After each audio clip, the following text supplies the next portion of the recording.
If you need to balance your own motorcycle tires at home, you're likely going to pick one of two options to do so. You could use a static wheel balancer, like this one shown here, or you could go with the jack stand method. I've heard all over the internet that you don't need a wheel balancer, and you can basically use your motorcycle's front axle and a set of automotive jack stands to achieve the same thing as a static wheel balancer. Let's face it, they're not cheap, and balancing tires isn't necessarily something we all do very often. So why drop money on a wheel balancer if you can do the same thing with stuff you already have? Well, in this video, that's what I hope to figure out. Because we're going to take the wheels off of my motorcycle, I'm going to balance it the best I can using the jack stand method. Then we're going to throw it on my static wheel balancer and compare the results and see which is better. So first things first, we'll get the front wheel off of my motorcycle and do a little experiment. Now this is my static wheel balancer, and it does a great job of balancing my wheels. It comes with this shaft and a set of cones that fit tightly onto the wheel bearings. And it also has a set of bearings built into the balancer itself that provides very low friction. But if you don't have that and you're using a set of jack stands, you'll have to make do. And you can use your motorcycle's axle to do so. It's already a straight shaft, and it's already a perfect fit through your wheel, so it only makes sense that it should work, right? So we'll get all this extra stuff off that we don't need, like the spacers and washer, and just use the axle, and I'll go ahead and put the nut on the end just to protect the threads.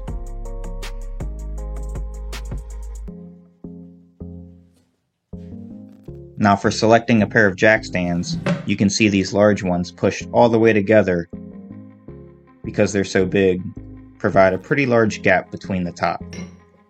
The front axle, being pretty short, doesn't really fit all the way across. So if you're doing this, a set of smaller jack stands may actually work better. Also on my static balancer, you can see this bubble built in for leveling it, and the adjustable legs makes getting everything level very easy. For jack stands, you'll have to make do with leveling the table that you're putting it on, or the floor, and go ahead and put a level across the axle on top, because the pieces on top of the jack stand aren't always perfect. I had to go ahead and shim one of the jack stands with a piece of sheet metal to get it just perfect, because I want to give this the best chance I can of working. And then once everything's level, go ahead and put your axle through and get things set up and ready to put onto the jack stands.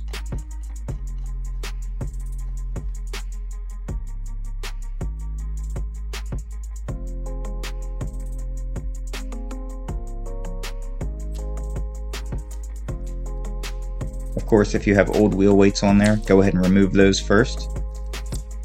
And then we can start checking to see where this wheel is out of balance. I'm going to put a piece of tape on there just for your point of view so you can see where this thing is moving. And for the uninitiated, when you're static balancing wheels, it's simple.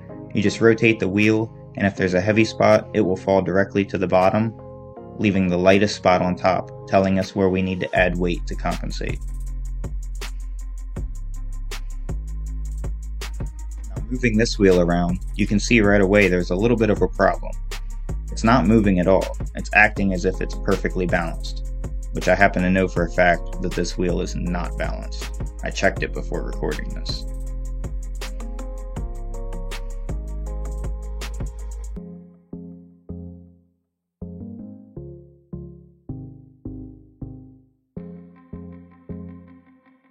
I gave it plenty of tries, I moved it all over, different locations, no difference.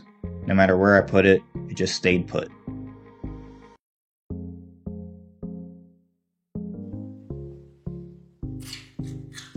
Now my bearings are in good shape, but I figure I'd add a little bit of lubrication to the axle just to try and help things out. And I also put a set of rags over the top of the jack stands. I noticed the axle had a little bit of wobble, so I wanted to try and make sure everything was nice and firm. With that in place, let's try it again.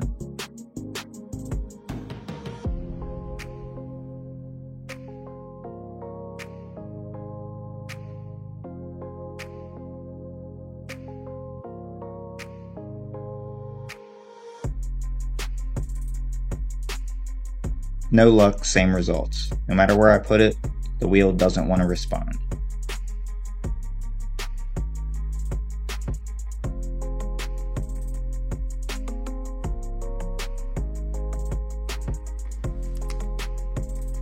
So let's get out a set of wheel weights and make this thing extra imbalanced. Like I say, I already knew this thing was out of balance before starting, but I'd like to see what it takes to make this work. So we're going to go ahead and take 1 ounce of weight and add it just to any random spot. Might as well put it where I've already put the tape and see what happens.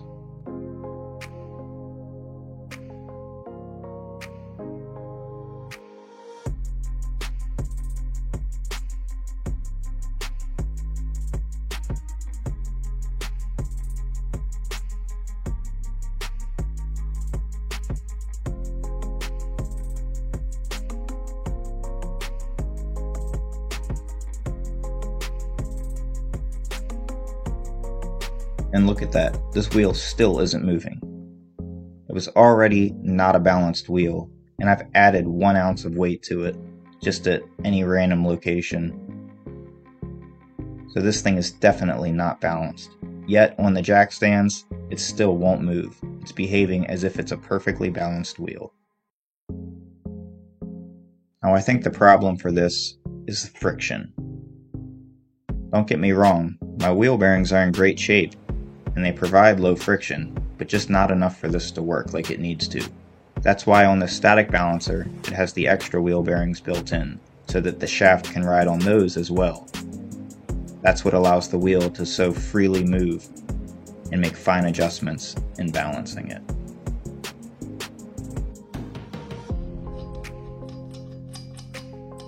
So we'll go ahead and pull the axle out, and I'm going to throw it on my static balancer and we'll see what happens.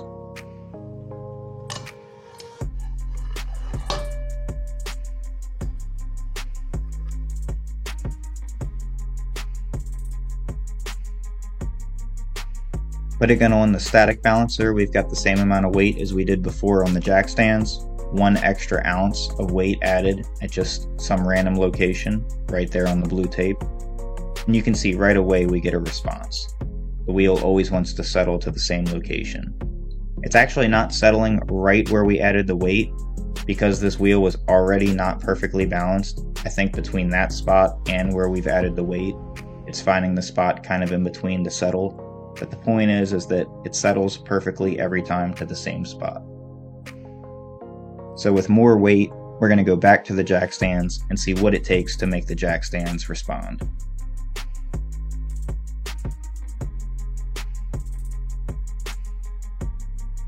At this point, I think we've got like 3.5 ounces of weight strapped onto this wheel.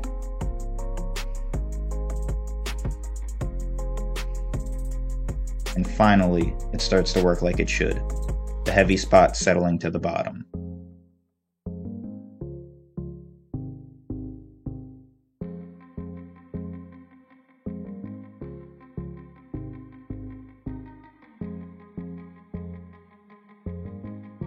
Now that's nice to see it finally work, but you can see how much weight we had to add. And unfortunately, that's just not going to cut it. Most of the time when you put tires on your wheels, the imbalance is going to be very slight. 1/4 ounce, maybe 1/2 ounce, probably 1 ounce at most, but certainly not this much.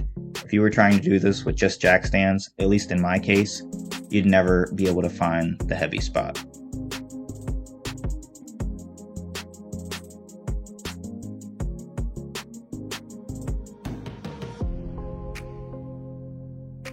We'll take that same 3.5 ounces and put it back on the static balancer.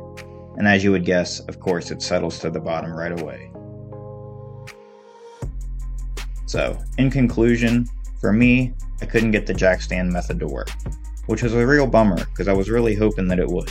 I like it when things are simple and cheap, but unfortunately it just didn't work out that way for me. But hey, it's just one set of circumstances, and of course one set of variables. Maybe it didn't work for me. I'm curious, have you had better luck than me with the jack stand method for balancing wheels? Did this change your mind? I'd love it if you leave a comment and let us all know. But as for me, I think I'll skip out on that method and just continue using this static balancer I bought.